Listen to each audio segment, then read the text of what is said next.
Hello and welcome into this edition of the Golf Channel podcast with Rex and Lav. And Bulldog Nation is rejoicing on this Friday night. Brian Harman has staked himself to a 5-shot lead over Tommy Fleetwood after 2 rounds of the 151st Open Championship. Harman sits at 10 under 132. Coincidentally, Rex, that 132 mark is the exact same score that Tiger Woods shot in 2006 on his way to victory here at Royal Liverpool, as well as Rory McIlroy back in 2014. I know you wrote a little ditty on Harman on Friday night for golfchannel.com, but here's a stat for you, courtesy of our friend Jack Ryan at the PGA Tour. Harman is the 9th player in the last 40 years to hold a 36-hole lead of at least 5 shots in a major championship.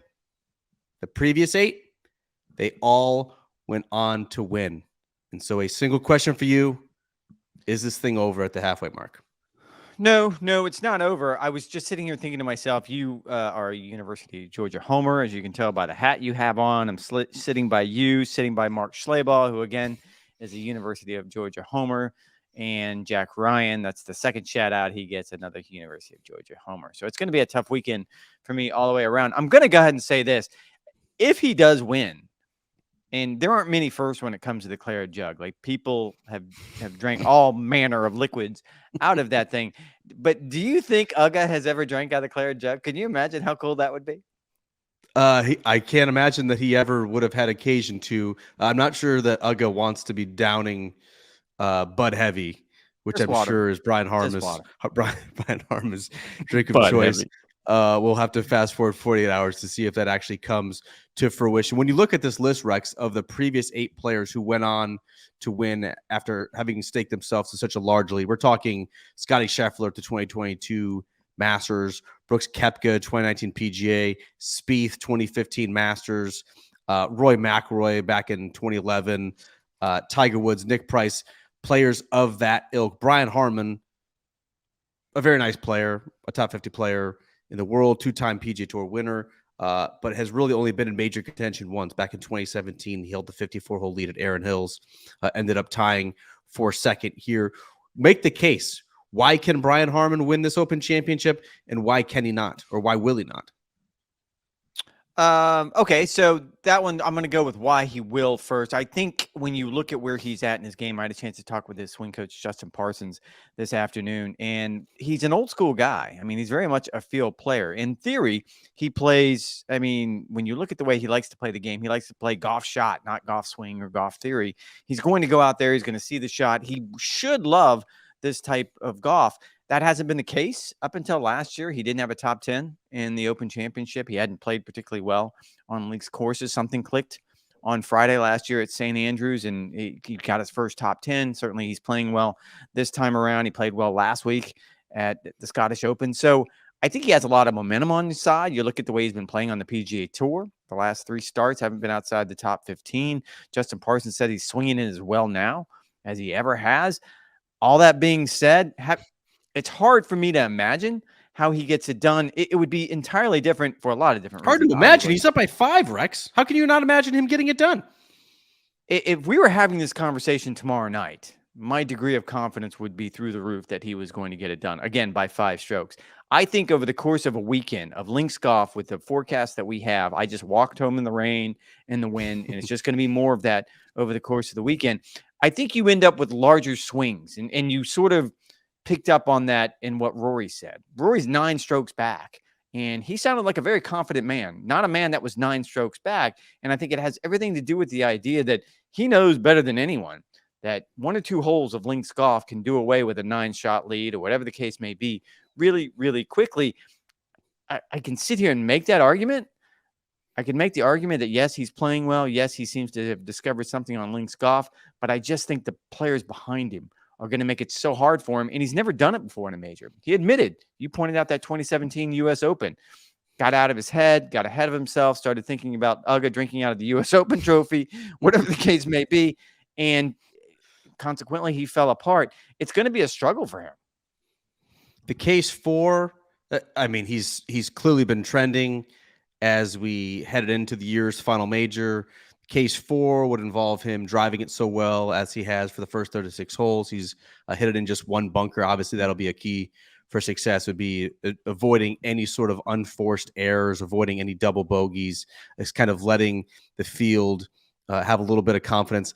The case against, and it sounds kind of counterintuitive, the fact that he's actually made 264 feet worth of putts over the first 2 days, I actually think that's a negative. That is unsustainable. I promise, Rex, if Brian Harman makes another 264 feet worth of putts over the weekend, he will win this golf tournament, not by 5 shots, but by significantly more than that. You would think some sort of market correction is in order. That's not to say that he won't continue to putt well. He's a very good putter, and he wields that very large flat stick exceedingly well.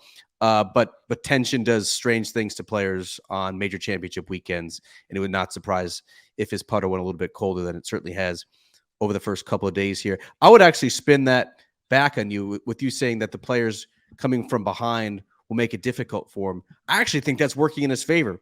Who behind him right now is he afraid of? Is it Tommy Fleetwood, who, yes, has been playing, better of late as well, but does not have a victory on the PGA Tour? Is it Sepp Straka, who is going to be sniffing major contention for the very first time in his career? Is it Minwoo Lee? Probably. It probably is Minwoo Lee. He seems to have a kind of that it factor and seems ready to take that next level. But like, look at the players who are behind him. He has 10 players within 8 shots of his lead. Only 3 of them have won PGA Tour events, and only 2 of them have won major championships in Jordan Spieth and Jason Day, and both of those were 6 some odd years ago. Like, he doesn't have a whole lot of scary threats coming behind him halfway home. That's a really nice way for you to say you don't like the leaderboard right now. So just come out and say it. Okay. You know what? On the podcast on Thursday, I said, look, this was kind of a sleepy day one. I'm optimistic. You had Spieth, you had Scotty, you had Brooks, you had Rory, you had Cam Smith all there. I said, look, this thing might be ugly right now, but I have a feeling after 36 holes, it's going to look a whole lot better. Wrong-o. It did not happen. It actually looks much worse. It doesn't look great, and I guess my comeback to that is if you look at the last 2 winners of the Open Championship here at Hoylake, they've been world number 1. It's been Tiger Woods. It's been Rory McIlroy. This is kind of like an Elvis thing. I mean, you get paid for the attempt. No one said it has to be good. And in this particular case, maybe this is going to be the outlier. And I'm not even I'm not sitting here saying that Brian Harman wouldn't be a good champion or Minwoo Lee wouldn't be a good champion. They're still, if they're identified as the best golfer this week, then they get to take the Claret Jug home and celebrate as the champion golfer of the year. It's just not going to be one of those Opens that we remember the last 2 times it was here. And maybe that's just where we're at. I'm also going to point out, you pointed out the stat, he's only hit into 1 fairway bunker. Probably the only other stat that I would point out, he done him at 3-putt. That, to me, in my mind, are the 2 most that I can't come up with 2 more open stats than that. If you're going to point to something and go, how do you have success on links golf in those conditions? Those are the 2 things that come to mind.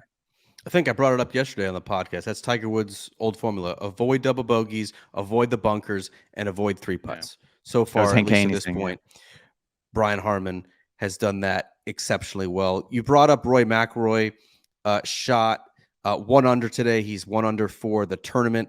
He only has 10 guys to beat over the weekend. We've kind of dissected the pedigree.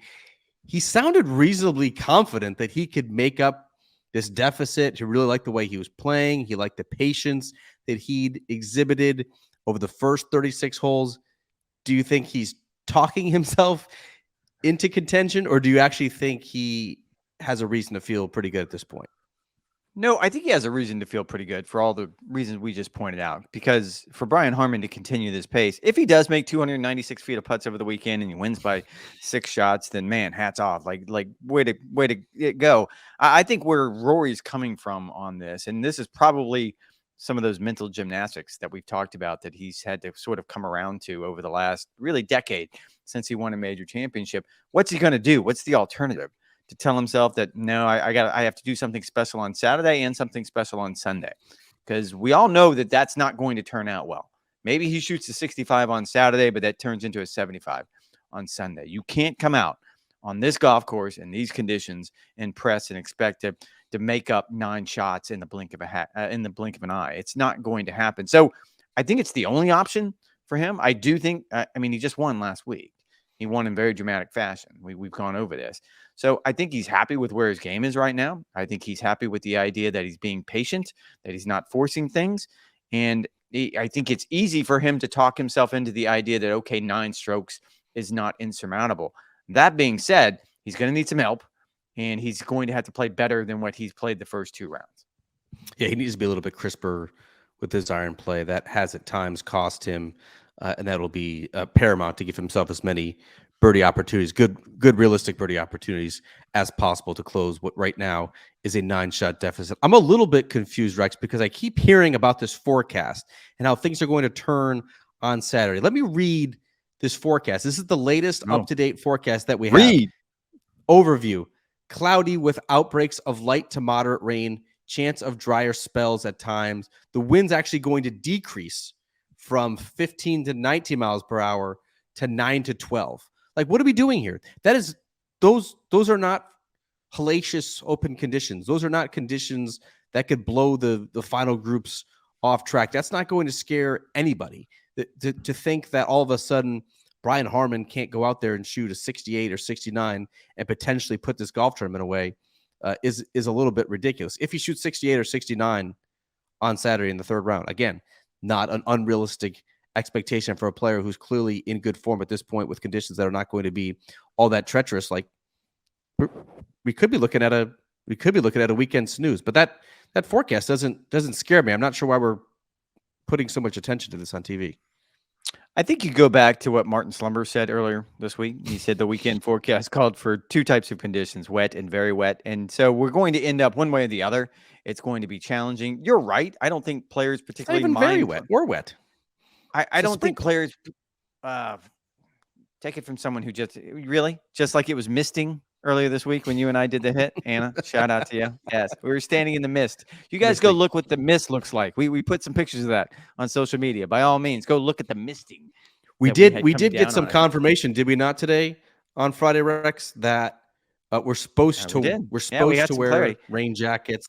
We're supposed to have umbrellas. You're still going to wear a ridiculous full suit during Golf Central because it is a quote news show. But I will carry that one to my deathbed that I believe that it looks ridiculous on television. Have we brought that up on the podcast before? That you don't like me wearing a suit when I'm in the studio at home? Looks and like I've told you this. Nothing personal. Great suits.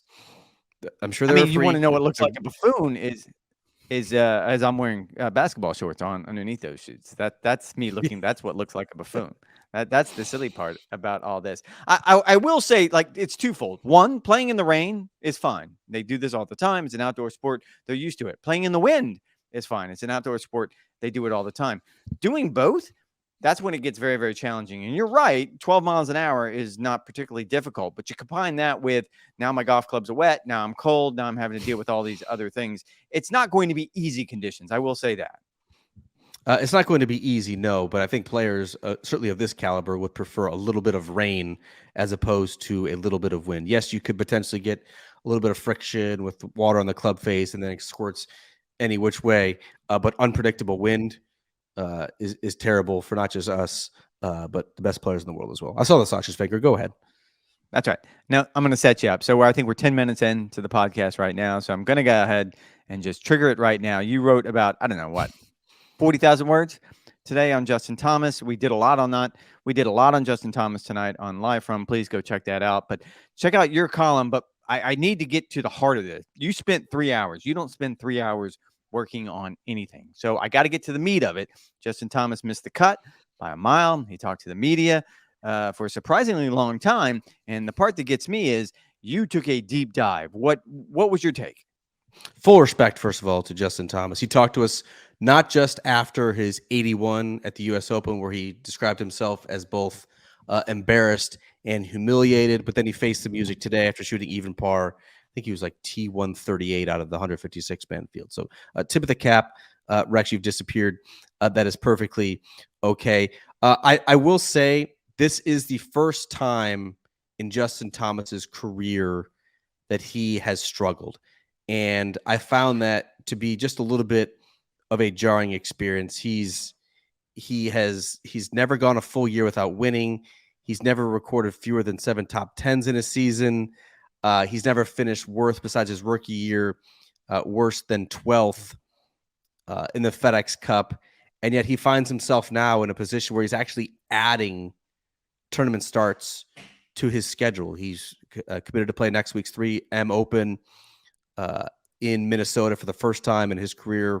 Currently, right now, he's projected 75th in the FedEx Cup standings, would not qualify for the first playoff event. And so there's a lot of complications that I dove into with this first prolonged slump. It's not just the playoff eligibility and what that could potentially mean for qualifying for the designated events next year, whether he's top 30 in the world, potentially needs a sponsor exemption. There's also the Ryder Cup picture and where he falls in there. Zach Johnson talked extensively, almost seemed to give JT a vote of confidence. It seems like if he could just show any sort of form over the next couple of weeks heading into the playoffs, that, yeah, it would still merit serious consideration for a captain's pick just based on his experience in the Ryder Cup and what he means in that team room. But I also kind of dove into the human element as well, Rex. And you and I talked about this today in the media center. When things are going great with this relationship where your dad is also your swing coach, like I can't imagine a more fulfilling experience, a more satisfying thing for a father and son to enjoy than being at the absolute height of the profession.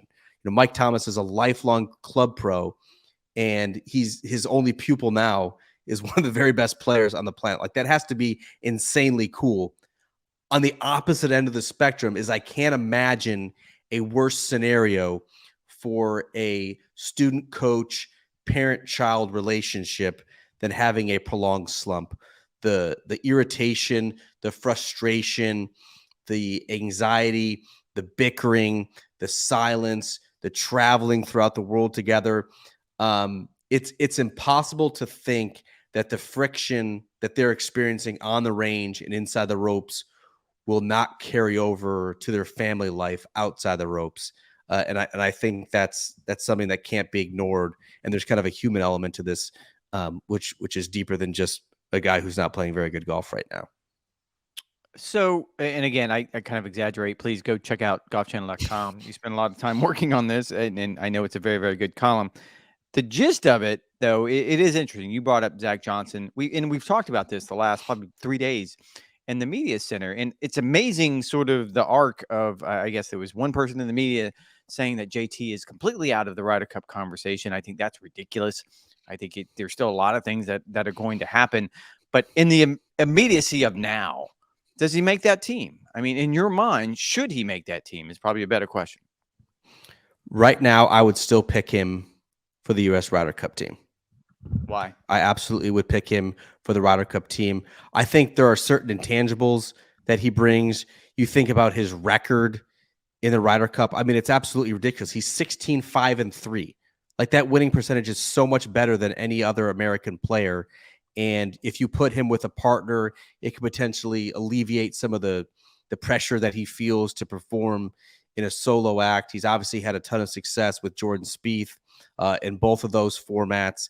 I think he's just such a vital presence. I mean, he's essentially the American version of Poulter, only he's a world-class player. Like, he's a better player than Poulter could ever have dreamed of being. And so I know he's in the worst slump of his career. I know he's missed 4 of his last 6 cuts. I know he might not potentially play in the playoffs, but I still trust him to perform when it matters most over some of the other options that Captain Zach Johnson is going to have. And I think at this point, Zach Johnson probably agrees with me.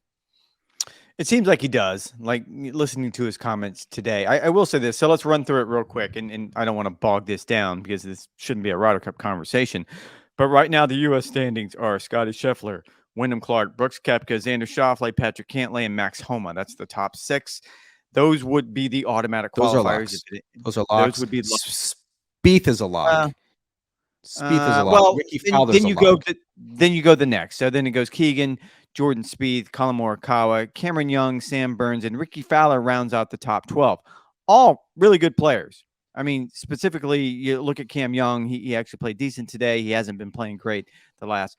Justin Thomas is 13th. I don't think if all things are equal and Jack Johnson's making this decision today, I think you're 100% correct. I think you look at what he's done for the team. You look at the way he would fit into that team room. You look at the natural pairing he has with Jordan Spieth and others in that team room. It's an easy pick. I guess my only question is, what happens, and it almost seems inevitable unless he finds something next week in Minnesota, what happens when he slips to 14 or 15 or 16? And now all of a sudden you're jumping over players that might be playing well right now. And I guess I'm not making an argument against him. I guess I'm trying to figure out exactly how Zach is going to justify this when the time comes, because it seems like that's inevitable. Oh, I wouldn't want to have to justify it, because there's a very real possibility, Rex, that Justin Thomas, let's say he doesn't qualify for the playoffs, Zach Johnson's going to be picking a guy who is sitting at home during the PGA Tour postseason, that he was not among the top 70 players on the PGA Tour that season. The optics of that are terrible. But again, listening to Zach today, listening to Zach in the past, he's going to continue to lean on past experience, what it means, what his record is, how invaluable that sort of experience is playing overseas. I can certainly see him making that justification, not just on form, but kind of that championship pedigree as well. I think when you sit here on July 21st, you have to feel pretty good if you're a European Ryder Cup fan, do you not? Right now, you look at some of the Europeans who are trending in the right direction, and you look at the Americans outside of a Scotty, Wyndham Clark, and Brooks Koepka. Like, do you feel great about any of them at the moment? Xander, my pick for Player of the Year, has not won this year. Patrick Cantlay hasn't won. Max Homa, this is the first major championship in which he seemingly played well. Keegan hasn't been in that cauldron in, 11 years.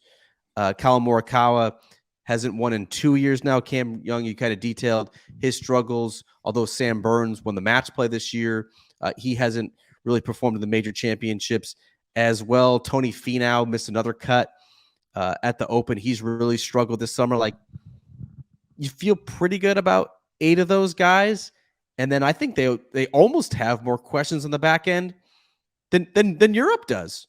You know, if you slide in a Robert McIntyre, you slide in a Ludwig Aberg, you slide in the Hogard twins, like, all of a sudden that back hat, Sepp Straka, who's once again in the next year through 36 holes at the Open Championship, all of a sudden that back end of the European side, which is supposed to kind of be their wild card, all of a sudden that's looking better, a little bit more predictable than the Americans. I think you're being a prisoner of the moment right now, and I'm going to take it a step further. You clearly did not see Hatton. Qualification ends in 1 month.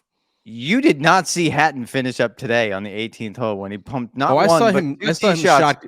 I saw him shotgunning the out of bounds stakes. I saw it.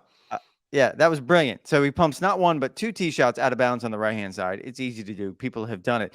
But then we were watching it on video, and he did like the quintessential thing that all golfers do. He could not have hit that 3rd tee shot further left. He almost hit the media tent. And I mean, that's got to be 300 yards in the wrong direction. Matt Fitzpatrick missed the cut. Tommy Fleetwood right there in the hunt. I'm kind of going down their world list right now. Don't know that Shane Lowry's playing all that great right now. You just say Tommy Fleetwood missed the cut? Tommy Fleetwood's in 2nd place. No, I said Tommy Fleetwood's right there in the hunt, is what I said. Oh, hunt. I thought you said not cut. Hunt. But like Victor Hovland's played great during the majors so far this year. It's hard for me to see that after those things that they make him wear. Come on, do better. God, why are they torturing him like this? Good God. Are they trying to embarrass him? I feel like they're trying to embarrass him. He's the most understated, quiet, polite, kind character, and you're putting him in just these gaudy outfits. Like, what are we doing here? Also, that's JL is the apparel outfitter for the American Olympic team. Yes. Yeah, check back in 13 months to see what your favorite Americans are wearing. I don't know, Rex. Like right now, I think people would be up in arms if Justin Thomas made that U.S. Ryder Cup team based on the way he's playing right now. But like, I would put him on the team. I would put him on the team, and I wouldn't even think twice about it. I really wouldn't.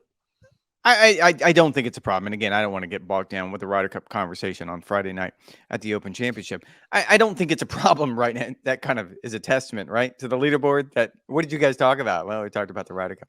Well, I wrote 1,700 words on Justin Thomas, and that's kind of one of the key hooks to it, at least. I wrote 900 on Brian Harman because I feel like it's important to cover the tournament you're at. I will say this. I don't think it's a problem right now, as I pointed out. At 13th on that list, you can make a really good argument for a lot of different reasons. 2 months from now, when he makes that pick, if he has slid to 16th and done absolutely nothing and not made the playoffs and not played in a month, that's going to be a problem. It is. I'm glad that I wouldn't be doing that press conference, but I would also understand it. And you would think at the 3M Open, not going to be the strongest field. The Wyndham Championship, it's going to be a lot of guys in that 60 to 130 range who are trying desperately to either improve their status, get inside the playoffs, try and hop inside the top 50, whatever the case may be. JT should be able to play some good golf as he did at the Travelers Championship just a couple of weeks ago. All right, we've got a little bit deep on this mini pod, but that's okay because they're teeing off at 3:30 p.m. local time on Saturday. Sleeping in.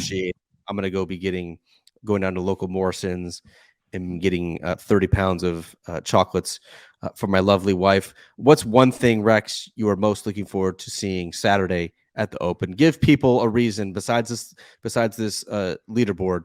Give them a reason to be excited.